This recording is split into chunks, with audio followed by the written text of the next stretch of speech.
Une seule gousse d'ail peut être le héros ou le méchant de votre santé. Grâce à ses propriétés puissantes, il est capable de renforcer le système immunitaire, mais il peut également déclencher des réactions dévastatrices lorsqu'il est mal utilisé. Une erreur courante et apparemment inoffensive peut en fait cacher un danger mortel, capable de compromettre votre foie, d'endommager votre cœur et même de mettre votre vie en danger. La vérité est que ces erreurs sont plus proches que vous ne le pensez, et beaucoup sont tombés dans ce piège sans se rendre compte des conséquences. Chaque fois que l'ail est émincé, écrasé ou consommé, une nouvelle réaction chimique a lieu et il peut être à la fois votre allié et votre ennemi mortel. Quelle est la limite entre une utilisation sûre et dangereuse? Quels sont les pièges qui passent inaperçus dans la routine et qui peuvent transformer une simple épice en un poison silencieux? Aujourd'hui, nous démêlons les erreurs fatales que vous commettez peut-être sans le savoir et qui peuvent être trop coûteuses. L'histoire cachée de l'ail, un remède traditionnel ou un poison caché? L'ail a une longue histoire en tant que remède naturel dans diverses cultures à travers le monde. Utilisé pour ses propriétés antibactériennes et antivirales, il était souvent recommandé dans les pratiques traditionnelles pour traiter une variété de maux, du rhume aux infections graves. Cependant, une utilisation sans discernement et en grande quantité, comme cela a été fait dans certaines traditions, peut entraîner de graves risques pour la santé. Par exemple, l'ingestion excessive d'ail cru, comme cela a été fait pour purifier le corps, peut entraîner des dommages au tractus gastro-intestinal, causant tout, de l'irritation aux ulcères. L'application topique d'ail sur les plaies, une pratique courante dans certains systèmes de médecine traditionnelle, peut également entraîner de graves brûlures chimiques dues aux composés soufrés de l'ail. Aujourd'hui, nous comprenons que si l'ail a de puissantes propriétés thérapeutiques, son utilisation inappropriée peut être dangereuse.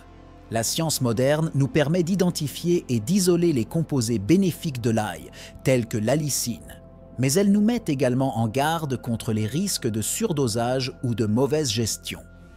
Par conséquent, il est crucial que l'utilisation de l'ail en tant que médicament soit faite avec connaissance et prudence, en respectant à la fois les avantages et les dangers potentiels de cet aliment puissant.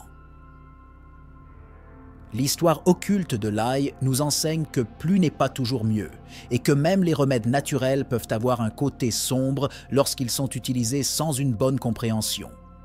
L'influence de l'ail sur la génétique, quand la consommation peut déclencher des problèmes héréditaires, alors que l'ail est largement apprécié pour ses bienfaits pour la santé, son interaction avec les prédispositions génétiques est un sujet rarement abordé. Les personnes atteintes de maladies génétiques spécifiques, telles que l'hémochromatose, qui provoque une accumulation excessive de fer dans le corps, peuvent ressentir des effets indésirables avec une consommation régulière d'ail. L'ail peut augmenter l'absorption du fer, exacerbant les symptômes de cette maladie génétique et pouvant entraîner de graves complications telles que des lésions hépatiques et cardiaques. C'est un aspect de la consommation d'ail que la plupart des gens ignorent, mais qui peut avoir de graves implications pour les personnes génétiquement prédisposées. De plus, pour les personnes déficientes en G6PD, une enzyme vitale pour l'intégrité des globules rouges, la consommation d'ail en grande quantité peut déclencher une crise hémolytique, où les globules rouges sont détruits plus rapidement que le corps ne peut les remplacer. Cela peut entraîner une anémie sévère et d'autres complications de santé. Par conséquent, l'influence de l'ail sur la génétique est un aspect critique qui doit être pris en compte, en particulier pour ceux qui ont des antécédents familiaux de maladies héréditaires. Consulter un professionnel de la santé et envisager des tests génétiques avant d'inclure de grandes quantités d'ail dans l'alimentation peut être essentiel pour éviter ces complications. L'ail est le microbiote, ami ou ennemi de votre intestin. L'ail est connu pour ses propriétés antimicrobiennes, mais son impact sur le microbiote intestinal est une arme à double tranchant. Bien qu'il puisse aider à éliminer les bactéries nocives, l'ail peut également affecter négativement les bactéries bénéfiques qui composent la flore intestinale. Une consommation excessive d'ail peut entraîner un déséquilibre du microbiote, connu sous le nom de dysbiose, qui peut entraîner un certain nombre de problèmes digestifs, tels que des ballonnements, de la diarrhée et des affections encore plus graves, telles que le syndrome du côlon irritable. Cet impact négatif sur l'équilibre du microbiote est quelque chose dont peu de consommateurs d'ail sont conscients. En plus des effets digestifs, la dysbiose causée par une consommation insuffisante d'ail peut avoir des répercussions systémiques, notamment une santé mentale compromise. Le microbiote intestinal joue un rôle essentiel dans la régulation de l'humeur et des fonctions cognitives, et un déséquilibre peut contribuer au développement de troubles tels que l'anxiété et la dépression. Par conséquent, bien que l'ail puisse être bénéfique à des doses modérées, sa consommation doit être surveillée de près, en particulier par ceux qui ont déjà des sensibilités digestives ou des problèmes de santé mentale qui peuvent être exacerbés par un déséquilibre du microbiote. Interaction dangereuse. Comment l'ail peut saboter les médicaments essentiels? L'ail, bien que naturel, peut avoir des interactions dangereuses avec certains médicaments, compromettant l'efficacité du traitement et mettant la vie du patient en danger. Par exemple, l'ail est connu pour ses propriétés anticoagulantes, qui peuvent être problématiques lorsqu'il est associé à des médicaments tels que la warfarine ou l'aspirine. Cette combinaison peut entraîner un risque accru d'hémorragie qui peut être difficile à contrôler et potentiellement mortel. Pour les patients qui dépendent de ces médicaments pour gérer les maladies cardiovasculaires, l'ajout d'ail à l'alimentation doit être fait avec une extrême prudence et toujours sous la surveillance d'un médecin.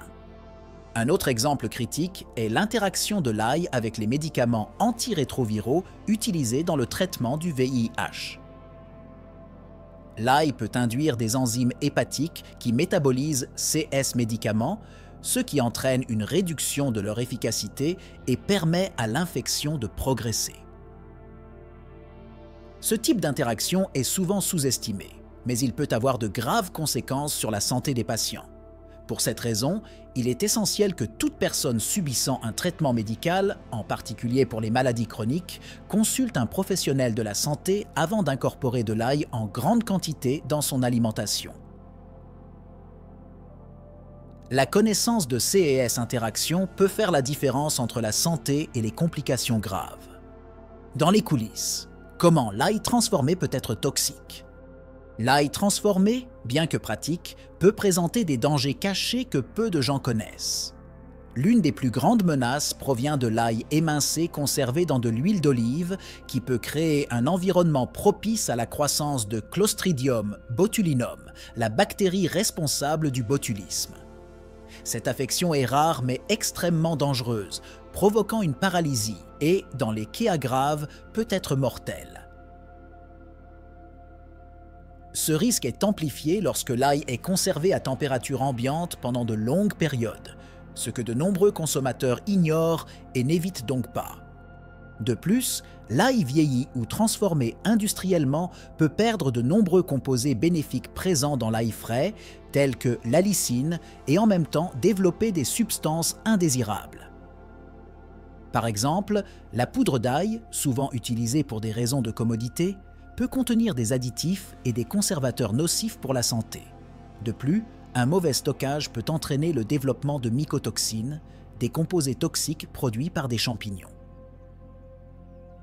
Ainsi, bien que l'ail transformé puisse sembler être une alternative pratique à l'ail frais, il peut présenter des risques importants pour la santé, et la consommation d'ail frais et peu transformé est généralement plus sûre et plus bénéfique. Les 10 erreurs fatales à l'ail qui peuvent vous coûter la vie, ne les répétez pas. Consommer trop d'ail cru peut causer de graves dommages au foie. L'ail contient des composés qui peuvent être hépatotoxiques, surtout lorsqu'il est ingéré en grande quantité. Pour les personnes atteintes d'affections hépatiques préexistantes, telles que l'hépatite ou la cirrhose, le risque est encore plus élevé, car le foie est déjà compromis et moins capable de traiter les toxines de l'ail. Par conséquent, il est essentiel de modérer la consommation d'ail cru et d'être conscient des signes de surcharge hépatique, tels que la fatigue extrême, les douleurs abdominales et la jaunisse. Mélanger l'ail avec certains types d'antibiotiques peut entraîner des effets indésirables dangereux. L'ail peut interférer avec l'absorption et l'efficacité des antibiotiques comme la tétracycline, qui est essentielle dans la lutte contre les infections bactériennes. En réduisant l'efficacité de l'antibiotique, l'ail peut prolonger l'infection et même contribuer au développement de la résistance bactérienne, un problème de santé mondial croissant. Il est donc crucial d'éviter d'associer l'ail à des antibiotiques sans l'avis d'un professionnel de la santé. L'utilisation à long terme de suppléments d'ail peut interférer avec la coagulation du sang. Les suppléments d'ail sont souvent utilisés pour leurs propriétés cardiovasculaires, mais à forte dose, ils peuvent inhiber la coagulation du sang, augmentant ainsi le risque de saignement. Cet effet est particulièrement dangereux pour les personnes qui prennent des anticoagulants ou qui ont des conditions qui affectent la coagulation sanguine.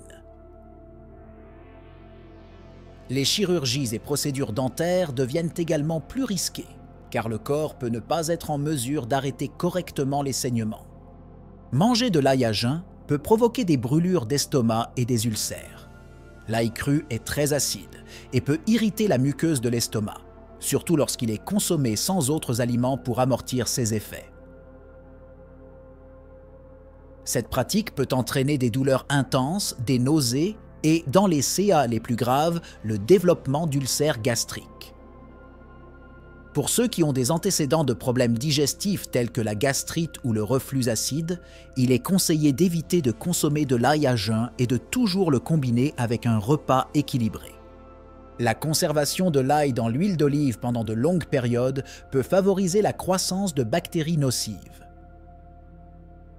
L'ail, lorsqu'il est conservé dans de l'huile d'olive et conservé à température ambiante, crée des conditions anaérobies idéales pour la croissance de la bactérie Clostridium botulinum.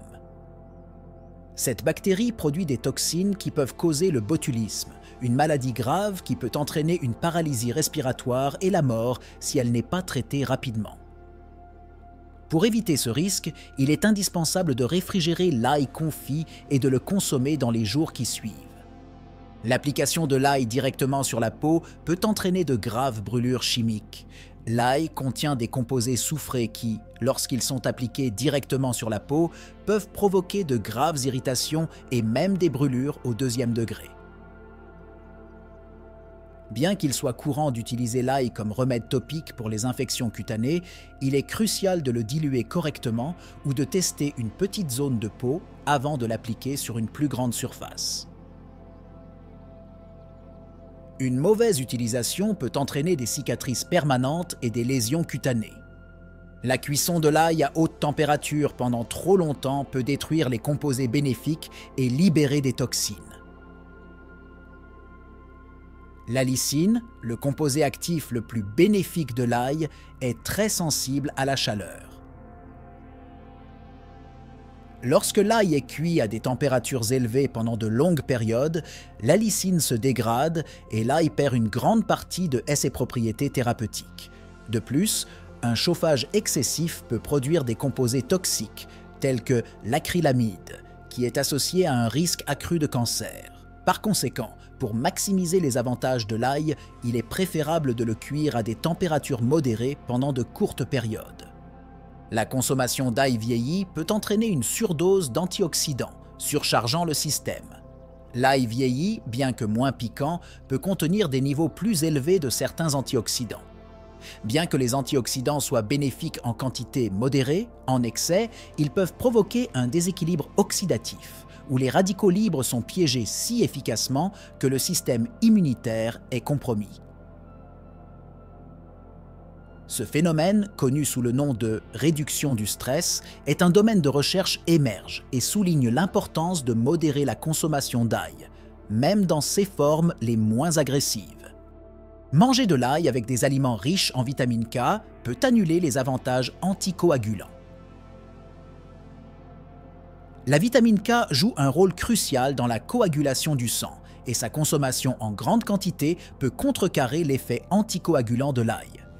Ceci est particulièrement pertinent pour les personnes qui consomment de l'ail dans le cadre d'un régime visant à réduire le risque de thrombose ou d'accident vasculaire cérébral. Pour maximiser les bienfaits de l'ail, il est recommandé de surveiller votre consommation d'aliments riches en vitamine K, tels que les épinards, le chou frisé et le brocoli, et de les équilibrer avec la quantité d'ail dans votre alimentation. Consommer de l'ail pendant la grossesse en grande quantité peut augmenter le risque de complications.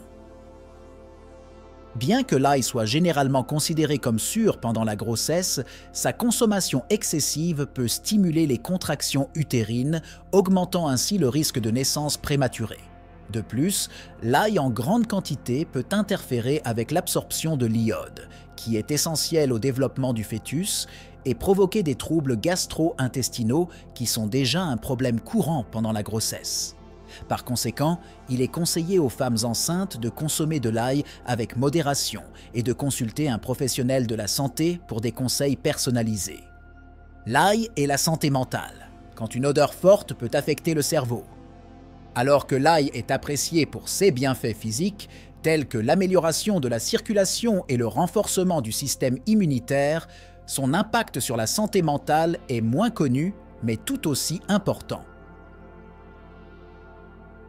L'ail contient des composés soufrés volatiles qui, lorsqu'ils sont ingérés ou même inhalés en grande quantité, peuvent interférer avec la chimie du cerveau. Certaines personnes sont particulièrement sensibles à ces composés, et leur consommation peut entraîner des sautes d'humeur, notamment de l'irritabilité, de l'anxiété et même de la dépression. Cet effet est subtil mais cumulatif, surtout chez les personnes déjà prédisposées aux problèmes de santé mentale. De plus, l'ail peut influencer indirectement la santé mentale en affectant le microbiote intestinal qui, à son tour, affecte l'axe intestin-cerveau. L'équilibre du microbiote est essentiel pour la production de neurotransmetteurs tels que la sérotonine qui régule l'humeur. Un déséquilibre causé par une consommation excessive d'ail peut compromettre la production de ces neurotransmetteurs, exacerbant des conditions telles que la dépression et l'anxiété. Par conséquent, il est important de consommer de l'ail avec modération, en particulier pour ceux qui souffrent déjà de troubles mentaux, afin d'éviter les effets néfastes potentiels sur le bien-être psychologique. Mythes et vérités sur l'ail dans la prévention des maladies graves. L'ail est souvent présenté comme un super aliment, capable de prévenir une gamme de maladies graves, du cancer aux maladies cardiaques. Cependant, bon nombre de ces prétendus avantages sont basés sur des études préliminaires ou mal interprétées.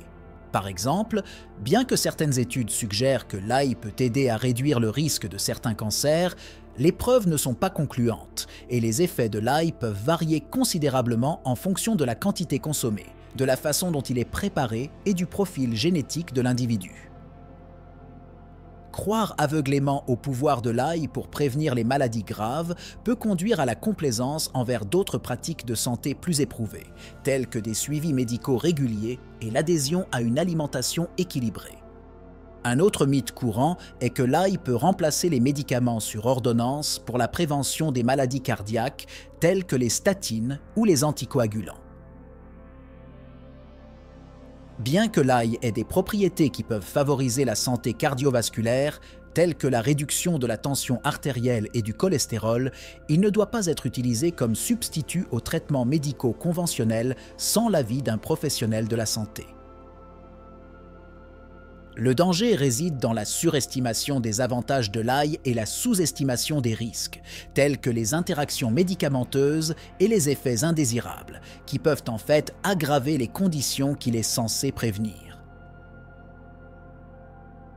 Démystifier l'ail et comprendre son rôle réel dans la prévention des maladies est crucial pour une approche équilibrée et sûre de la santé. Le côté obscur des suppléments d'ail, pourquoi ils peuvent faire plus de mal que de bien.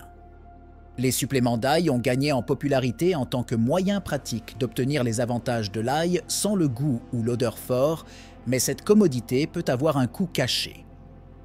En concentrant les composés actifs de l'ail dans des gélules ou des comprimés, les fabricants augmentent souvent les niveaux d'allicine à un point tel que le corps peut ne pas être en mesure de les traiter correctement, ce qui entraîne une toxicité. De plus, l'utilisation à long terme de suppléments d'ail peut provoquer une gamme d'effets secondaires, tels que des problèmes gastro-intestinaux, des maux de tête et des réactions allergiques, qui sont moins fréquents avec la consommation d'ail frais.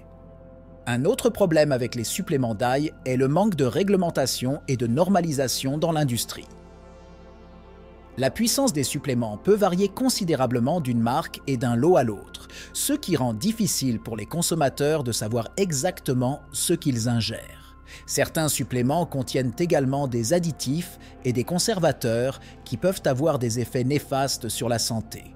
Plutôt que de compter aveuglément sur des suppléments, il est plus sûr de consommer de l'ail sous sa forme naturelle, où les composés bénéfiques sont équilibrés avec d'autres nutriments qui aident à atténuer les effets négatifs potentiels. Il est essentiel de consulter un professionnel de la santé avant de commencer un régime de supplémentation pour éviter des complications inutiles. L'ail et le sport. Une mauvaise consommation peut-elle nuire à vos performances ? L'ail est souvent inclus dans les régimes sportifs pour ses propriétés antioxydantes et anti-inflammatoires qui peuvent aider à la récupération musculaire et à la prévention des blessures. Cependant, peu d'athlètes savent qu'une consommation insuffisante d'ail peut en fait nuire aux performances sportives. Par exemple, l'ail peut abaisser très efficacement la tension artérielle, ce qui est dangereux pour les athlètes qui ont déjà une pression artérielle basse. Cet effet peut entraîner des étourdissements, une fatigue excessive et même des évanouissements pendant l'exercice, compromettant les performances et augmentant le risque d'accident. De plus, l'ail peut provoquer des troubles gastro-intestinaux chez certaines personnes, ce qui est particulièrement problématique lors d'une activité physique intense. L'irritation du tube digestif peut entraîner des crampes, des nausées et même des vomissements, interrompant les entraînements et les compétitions. Par conséquent, il est important pour les athlètes et les personnes physiquement actives de modérer leur consommation d'ail et de surveiller attentivement leur réponse individuelle à l'aliment. Ajuster la consommation d'ail en fonction de l'intensité et de la durée de l'activité physique peut être crucial pour maintenir l'équilibre entre les performances et la santé. Pourquoi tous les ails ne sont pas égaux? Comment choisir l'ail qui convient à votre santé? La plupart des gens croient que tous les ails sont identiques, mais la vérité est que différents types d'ail peuvent avoir des profils nutritionnels et de saveurs très différents. L'ail violet, par exemple, est connu pour avoir une concentration plus élevée d'allicine, le composé actif qui donne à l'ail bon nombre de ses propriétés médicinales. D'autre part, l'ail blanc, qui est plus courant sur les marchés, peut avoir une saveur plus douce, mais il peut aussi être moins puissant en termes de bienfaits pour la santé. Choisir le bon type d'ail peut faire une différence considérable dans l'efficacité de son utilisation à des fins thérapeutiques. De plus, la façon dont l'ail est cultivé et transformé peut également avoir un impact sur sa qualité. L'ail biologique, cultivé sans pesticides ni engrais chimiques, a tendance à avoir un profil nutritionnel plus riche et moins de déchets toxiques. L'ail importé, en particulier ceux qui proviennent de régions où la réglementation agricole est moindre, peut être contaminé par des produits chimiques qui compromettent la salubrité des aliments. Par conséquent, lors du choix de l'ail, il est important de tenir compte non seulement du type, mais aussi de l'origine et de la méthode de culture, en veillant à ce que vous en tiriez le maximum d'avantages sans exposer votre santé à des risques inutiles. L'ail dans le régime anticancéreux. Bénéfices ou risques inconnus.